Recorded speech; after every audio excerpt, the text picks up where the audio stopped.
Ahmad, NBD news में आपका स्वागत करता हूं। आइए देखते हैं आज के मुख्य समाचार। इंडिया के सभी बंधुओं का साथियों, आप लोग जानते हैं कि उत्तर प्रदेश में किस तरह भारत जोड़ो यात्रा के बाद एक व्यापक माहौल बना और आज उत्तर प्रदेश के लगभग सभी नेता और पूरी जनता एक बात मानती है, यदि कोई पार्टी उत्तर प्रदेश में विपक्ष का रूप निभा रही है वो कांग्रेस पार्टी है। तो आज अजय राय जी यहाँ पर हैं, पवन खेड़ा जी और हमारे भाई इमरान मसूद जी यहाँ पे हैं जो पूर्व में विधायक रहे हैं। तो मैं पश्चिमी यूपी का प्रभारी होने के नाते, सह प्रभारी होने के नाते इमरान भाई का स्वागत करता हूँ और ये सिर्फ एक शुरुआत है। आने वाले दिनों में आप देखेंगे किस तरह पूरा उत्तर प्रदेश की जो जनता है और नेता है, दोनों ही लोग कांग्रेस पार्टी की तरफ देख रहे हैं और बहुत बड़ी संख्या में कई बड़े नेता भी आने वाले समय में कांग्रेस पार्टी में आएंगे। सहयोगी राज्यसभा सांसद और पूर्व केंद्रीय मंत्री राजीव शुक्ला जी हमारे बीच में हैं। मैं राजीव शुक्ला जी से भी आग्रह करूंगा कि अपनी बात रखें। कांग्रेस का कारवां बढ़ता चला जा रहा है और आपने देखा होगा कि पहले हिमाचल की जीत, फिर कर्नाटक की जीत, अब हम कम से कम 4 राज्य जीतने जा रहे हैं, जिनमें मध्य प्रदेश, छत्तीसगढ़, तेलंगाना और राजस्थान, जो रिपोर्ट जिस तरह की आ रही है। तो पूरे देश में 2-3 महीने बाद माहौल बदलने वाला है और ऐसे में हम अपने उत्तर प्रदेश में भी संगठन को मजबूत करने का प्रयास कर रहे हैं। उस दिशा में आज इमरान मसूद जी की ज्वाइनिंग हो रही है, उनका स्वागत करते हैं। और ये वैसे पुराने कांग्रेस के साथी हैं और बाहर जाके भी कहीं कुछ उल्टा सीधा नहीं बोला, हमेशा अपने वो बात रही। तो इनकी जो है हम स्वागत करते हैं, घर वापसी है इनकी और अब जुट के काम करेंगे। मैंने इनसे पूछा कि आगे का क्या है, बोले अब कब्र में जाने तक सिर्फ कांग्रेस में ही रहेंगे। तो ये अच्छी बात है, अच्छा जज्बा, अच्छी भावना है, हम इसका स्वागत करते हैं। और बाकी तो आपको हमारे प्रदेश अध्यक्ष ने सारा विस्तार से बताया और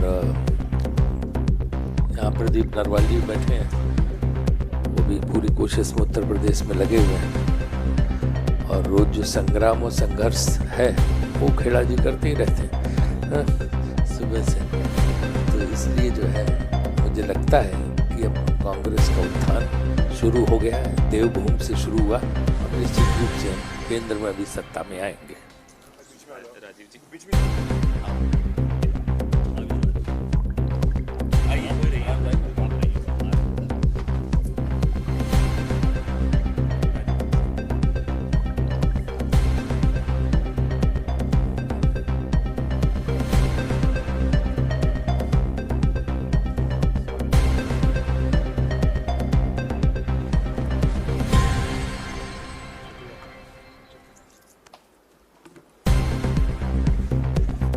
आदरणीय पवन खेड़ा जी, प्रदेश अध्यक्ष माननीय अजय राय जी, हमारे वरिष्ठ नेता राज्यसभा सांसद बड़े भाई राजीव शुक्ला जी, भाई प्रदीप नरवाल जी, मैं सबसे पहले बहन प्रियंका जी का, राहुल गांधी जी का, आदरणीय खड़गे जी का, केसी वेणुगोपाल साहब का हृदय की गहराई से आभार व्यक्त करता हूं कि मुझे कांग्रेस के अंदर सम्मिलित करने का मौका दिया। आज के इस हालात में, जिस हालात में हमने कांग्रेस को ज्वाइन करने का काम किया, क्योंकि राहुल जी की यात्रा के बाद पूरे देश में एक माहौल बना और मैंने दूसरी पार्टी में रहते हुए भी इस बात को कहा था कि राहुल जी परिवर्तन के वाहक हैं और देश की राजनीति के अंदर परिवर्तन लाने का काम करेंगे। और वो असर उसका हिमाचल के और कर्नाटक के चुनाव में दिखाई दिया, जब प्रियंका जी ने जाकर के प्रचार किया और प्रचंड बहुमत के साथ दोनों स्टेट में सरकार आई और अब 4 स्टेट में इंशाल्लाह और आने जा रही है। अभी राजीव भाई ने मुझसे सुबह ही पूछा था तो मैंने ये बात बताई थी कि मैंने कार्यकर्ता जितने लोग हैं, मेरी ताकत हैं, इनके वजह से ही मैं पार्टी छोड़कर गया था। और मैंने मीटिंग बुला करके अपने सब लोगों को, 8-10 हज़ार आदमी था सहारनपुर में, पूछा था कि आप लोगों ने मेरा जो पेंडुलम बना दिया, अब बताओ मैं क्या करूं। अब आप कह रहे हो कि मैं कांग्रेस में चला जाऊं, लेकिन मैं चला तो जाऊंगा, लेकिन एक वादा आपसे लेना चाहता हूं कि अब मेरे साथ कोई आप जुल्म ना करना, क्योंकि अब मैं मानूंगा नहीं। और ये तय है कि अगर अब कांग्रेस में जाऊंगा तो फिर कब्र तक कांग्रेस के अंदर रहूंगा। तो ये वादा लेकर के, ये बात मैंने आपको सुबह बताई थी, तो ये वादा लेकर के हम लोग आए थे। क्योंकि जब मैं कांग्रेस छोड़ के गया, मैं तब भी कांग्रेस छोड़कर जाना नहीं चाहता था। और राहुल जी और प्रियंका जी का जो स्नेह मेरे साथ रहा, मैं उसका सदैव ऋणी रहूँगा। और मैंने इस बात को 12 बताने का भी काम किया।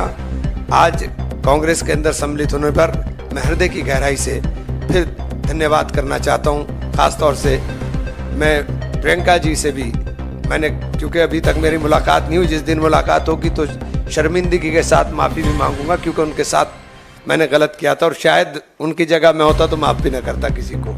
बहुत मुश्किल होता है जब आप किसी पर बहुत यकीन करो और वो बीच में छोड़कर चला जाए। तो इसलिए मैं बहुत बहुत धन्यवाद, बहुत बहुत शुक्रिया। अब आपके सवाल।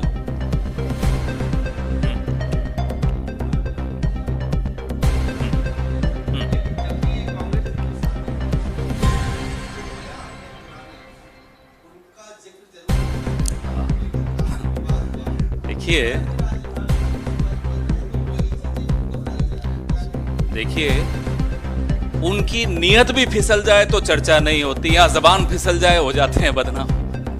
तो अब आप उन लोगों से सवाल करिए जिनकी नीयत फिसली हुई है, जो देश पे की सत्ता संभाले हुए हैं। जबान फिसलने वालों को आप बार बार बदनाम कर देते हैं। यहां देश आहत हो रहा है, त्रस्त हो रहा है, परेशान हो रहा है उन लोगों से जिनकी नीयत फिसली हुई है।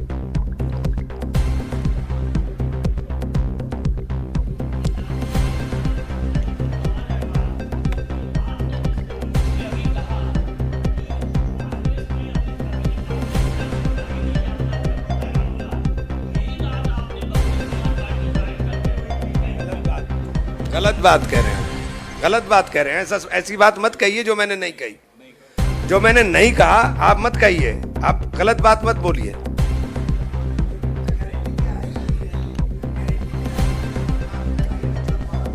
मैंने ना ना ना ना ना ना ना नहीं, तुम मुझे जानते हो बहुत अच्छे से। ये बात आप नहीं बोल सकते हो। मैं जो बोल रहा हूं उसका वजन है। मैं हवा में नहीं बोलता हूं। मैं जो बोल रहा हूं उसका वजन है। जो मैंने कहा है उसके ऊपर हमेशा कायम रहता हूं। मैंने राहुल जी और प्रियंका जी के लिए जो बोला था उस पर दूसरी पार्टियों में जाने के बाद भी कायम रहा।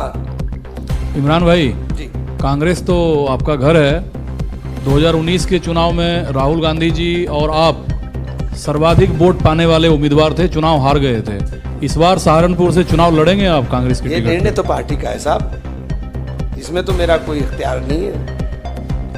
अध्यक्ष जी बैठे हुए हैं मंच पे। ये निर्णय पार्टी का है।